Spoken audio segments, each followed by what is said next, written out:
Like many nations around the world, France initially tried business as usual after Donald Trump became president of the United States. French President Emmanuel Macron invited Trump to Paris in July 2017, where the American president was guest of honor at the Bastille Day Parade, and the two first couples had dinner at the top of the Eiffel Tower. French public opinion widely condemned Macron for the invitation, but it was the first of 3 encounters over 18 months and the start of what many observers called a bromance, with lots of physical touching between the two presidents. Then the Trumps invited the Macrons to Washington in April 2018, hosting them for their first state dinner of the presidency. The Macrons brought a gift, an oak tree from a World War I battleground in France, where 2,000 American soldiers had died. The two first couples planted the sapling on the south lawn of the White House, a symbol of Franco-American solidarity. On a tour of Mount Vernon, the real estate tycoon wondered aloud to the Macron why George Washington didn't have the plantation estate named after him, requiring a reminder that the capital of the United States was in fact named after him. Afterward, the so-called bromance might have cooled a bit with Macron's speech to the joint session of Congress that did not mince words. Macron lambasted Trump's anti-immigration proposals, his threat to break the Iran nuclear deal that the U.S. had initiated, his launching of commercial wars, and his withdrawal from the Paris Climate Accord. On this last topic, Macron warned American political leaders, quote, "There is no planet B." Directly countering more of Trump's positions, Macron argued that science and women's rights are the way forward, and he denounced job protectionism and fanaticism. Half a year later, Donald and Melania Trump were back in France for the centennial of Armistice Day. This time, he was just one of 60 world leaders invited to France in November 2018. The Trump baby balloon was the highlight of a Paris street protest against Trump's return to France. And Macron's official speech at this celebration of peace and international cooperation featured a blunt critique of Donald Trump's America First mentality. Macron proclaimed, "Patriotism is the exact opposite of nationalism. Nationalism is a betrayal of patriotism." Shortly thereafter, Trump tweeted a critique of Macron, including his mocking quip, "Make France great again." Surely this was the end of the bromance. So hello again to our students of America Through French Eyes. It's 2020 now, and so much has changed in the way that French people see America and Americans. The cause of this seismic shift is, of course, the election of Donald Trump as U.S. president in the fall of 2016. In French eyes, this American president poses a grave threat to public safety on a global level, to the international economic system, and to the billions of humans whose lives depend on such safety and stability. On the night of Trump's election, the French ambassador to the United States proclaimed in a tweet, "A world crumbles before our eyes. Vertigo." Because of long-term American dominance in world affairs, diplomatic, political, economic, cultural, it is hard for other nations to ignore the United States, even when this so-called leader of the free world and bedrock of democracy that has been idealized for decades seems to have gone off the deep end by trouncing its own democratic norms. The point I'd like to make in this chapter is that since the Trump presidency began in 2017, France no longer looks to the United States for leadership, for cooperation, not even for a counterexample, and certainly not as a role model. I can no longer speak of America through French eyes in the same ways I have in the previous chapters of this module, because French people, including its leaders, have simply turned their gaze away from America. Let's not forget some key events in France when this phenomenon began.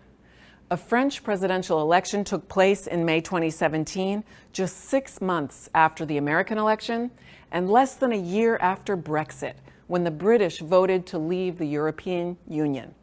These two votes in the Anglo-Saxon world signified to France, as well as to most of the world, a shift toward populism, where the will of the people could make for some very bad decisions. Remember, it was Frenchman Alexis de Tocqueville himself who warned about the potential tyranny of the majority as he observed the nascent democracy in America. The French presidential election of 2017 faced its own threat of populism when an extreme right candidate, Marine Le Pen, of the party long known as the National Front, made it to the second round of elections. Just as in the US, fake news and Russian interference were, for the first time, key factors that threatened the integrity of the French elections. French voters, however, turned their backs on easy, populist solutions to complex issues and elected Emmanuel Macron, a candidate from the center-right of the political spectrum. Nonetheless, since his presidency began, he has been plagued by a number of internal and external populist threats. Inside France, first, Macron must continue to contend with the 20% of registered voters who pledge allegiance to the National Front Party. Second, we have seen the emergence of the Gilets jaunes, or Yellow Vest movement, an amorphous, anti-establishment populist movement, which since the fall of 2018 has wreaked havoc across France for dozens of weekends of protest. The threat of populism is also outside French borders, but just in its backyard. Nationalist and far-right governments have won elections in Hungary, Czech Republic, Poland, Austria, and Italy, all members of the European Union. And significant right-wing populist movements have been narrowly kept out of political seats in Belgium, Netherlands, Germany, and historically liberal Scandinavia. Under these threats, and with the White House inhabited by a president who, by his statements and actions, has come to be widely perceived as unpredictable, racist, and not least sexist, France has had little choice but to direct its gaze in 3 directions that don't include America. First, to Europe and to its key partner, Germany. Chancellor Angela Merkel and Emmanuel Macron are the 2 standing representatives of social democracy in the European Union today, holding the ground of democratic principles and collaborative governance. Donald Trump's overt hostility to America's allies took French and Europeans aback, and his contempt for the institution of the European Union was understood to be a direct threat to its very solvency.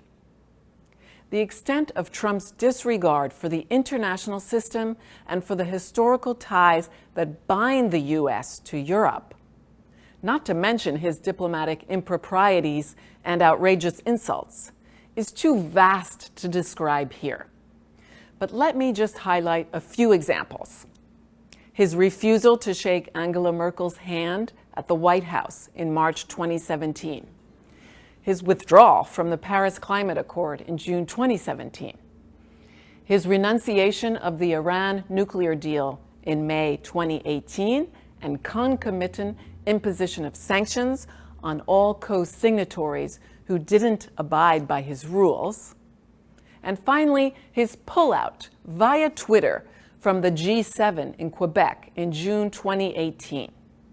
In shock, French politicians rebaptized that summit the G6+1 to account for the self-imposed American isolation.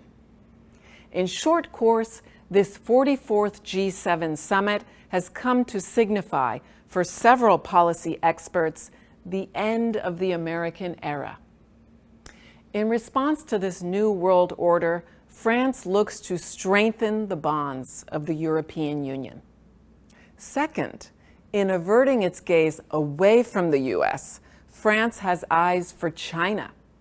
In March 2019, Macron, Merkel, and the President of the European Commission invited Xi Jinping to Europe to forge a common strategic plan to counter and control Chinese inroads in European trade via its Belt and Road Initiative. During the same visit, Airbus, the European consortium, announced the sale of 300 airplanes to China, upping the ante against its American competitor, Boeing. Finally, in the vacuum created by an absence of American leadership, France is very focused on Africa. With 10 visits in less than 2 years in power, Macron has renewed French attention to maintaining its political and economic role in Africa. Critics might call it neocolonialism, and also in countries beyond the usual Francophone nations, that is, former French and Belgian colonies. French activity in Africa mirrors the intentions of 2 other countries featured in our course, China and secondarily Russia, who are implanting themselves on a massive scale in multiple African countries. In fact, one country that doesn't seem to have this 21st century scramble for Africa sharply on its strategic radar is the United States, whose leaders insult calling African nations S-hole countries demonstrates a blithe obliviousness to African potential, to say nothing of gross racism. So, with Germany anchored by its side, the French are looking away from the United States, as if averting their eyes from an embarrassing spectacle. They are instead looking in other directions, toward Europe, toward China, toward Africa, and ultimately toward a post-Trump future.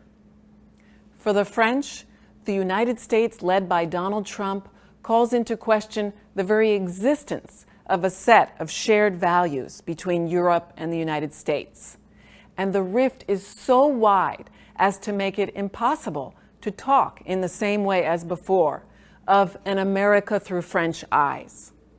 Only time will tell whether this new chasm will be bridged.